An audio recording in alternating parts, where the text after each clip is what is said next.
talking about your mother-in-law, I mean AI. It feels like every time I turn around, there's a new headline about how ChatGPT is gonna either, save our kids or completely ruin them. Oh, it's intense out there. And most parents, I think, are stuck somewhere between ban everything and just hope for the best. Right. But we're looking at a fascinating framework today on digital parenting that really challenges that idea of just taking the iPad away. Which is good because, frankly, I don't think taking the iPad away is even an option anymore. The genie is sort of out of the bottle. It really is. The research we're diving into makes a strong case that we need to move from anxiety to what they call digital partnership. Okay, digital partnership. Yeah, the goal isn't to police the technology. It's to support children in using it responsibly. The whole philosophy here is understanding over fearing. Okay, but understanding. That feels like a tall order when the tech changes every single week. Is this just about knowing how to, you know, prompt a chatbot? It's deeper than that.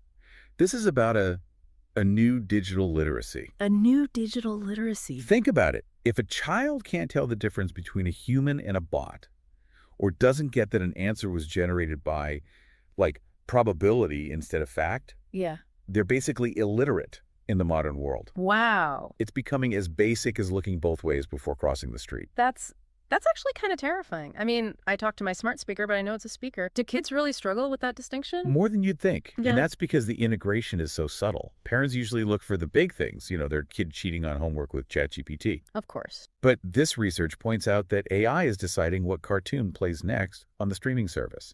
It's in the social media filters that alter their faces. Right, or the voice assistants. I've seen kids treat those smart speakers like these magical, all-knowing oracles. Hey, tell me a joke, or why is the sky blue? Exactly. Mm. And in online gaming, they're often chatting with bots that are designed to sound completely human. So before a child even types a prompt into a visible AI tool, they've been swimming in AI-generated content for hours. Okay, I'm feeling that anxiety creeping back in. Please tell me there's an upside to this, or should we all just, move to a cabin in the woods? There's a massive upside. Don't pack your bags yet. Okay. Think about that digital partnership idea again. When you use it consciously, this is the ultimate personalized tutor.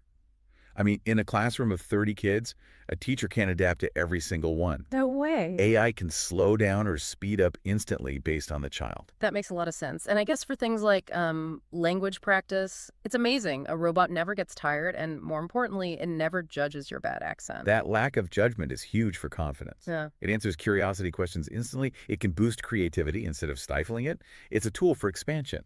But, and there's always a but, we have to talk about the cost of that convenience. Because to be that good of a tutor, the AI needs to know a lot about you, right? That is the first big risk flagged in this material. Data privacy. Where's all that information going? Mm-hmm. But there's a sneakier risk. Misinformation. We sometimes call it the hallucination problem. AI sounds incredibly confident even when it's completely wrong. And if a kid is used to the magical oracle just giving them the right answer, they have no reason to doubt it. Precisely. Yeah. Which leads directly to the erosion of critical thinking.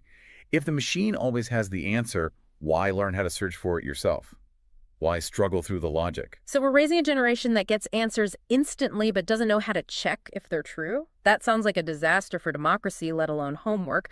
Plus, I assume these things are designed to be sticky. Screen dependency is the fourth pillar of risk here. These systems are absolutely engineered to keep you clicking. So you have a tool that is informative, but also very addictive.